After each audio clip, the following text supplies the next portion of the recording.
ఒక పెళ్ళాన్ని మేనేజ్ చేయడమే కష్టం అనుకుంటే రవితేజ ఏకంగా ఇద్దరితో పెట్టుకున్నాడు.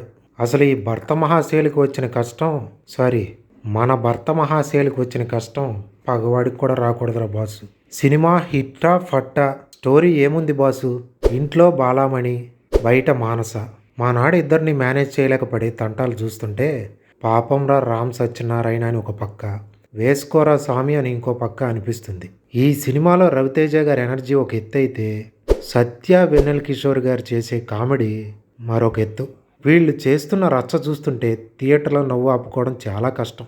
Pure vintage Ravi Teja is back. కథ ఏమైనా కొత్తదా అంటే అబ్బే మన తాతల కాలం నాటిదే. కానీ లాజిక్ వెతక్కు మ్యాజిక్ చూడు అన్నట్లు కిషోర్ తిరుమల కామెడీతో మ్యాజిక్ చేసాడనే చెప్పాలి. క్లైమాక్స్ కొంచెం చప్పగా ఉన్నా మిగతా సినిమా అంతా గిలిగింతలే. ఇంకోవైపు మన శంకర్ వరప్రసాద్ గారు పాజిటివ్ టాక్తో దూసుకు వెళ్తుంటే ఇక ప్రేక్షక దేవుళ్ళు థియేటర్కు వెళ్ళి చూస్తారా లేక ఓటీటీకే భర్త మహాశైల్ని ఆదరిస్తారా అనేది వేచి చూడాలి. మరి ఫైనల్లీ సంక్రాంతికి పెళ్ళాం పిల్లలతో వెళ్ళి హాయిగా నవ్వుకోవడానికి గ్యారంటీ ఉన్న సినిమా మాత్రం భర్త మహాశైలకు విజ్ఞప్తి. మరిన్ని ఇలాంటి మూవీ అప్డేట్స్ కోసం మన యూట్యూబ్ ఛానల్ మూవీ షాట్ 24 ఫ్రేమ్స్ని సబ్స్క్రైబ్ చేసుకోవడం మర్చిపోకండి. Thank you.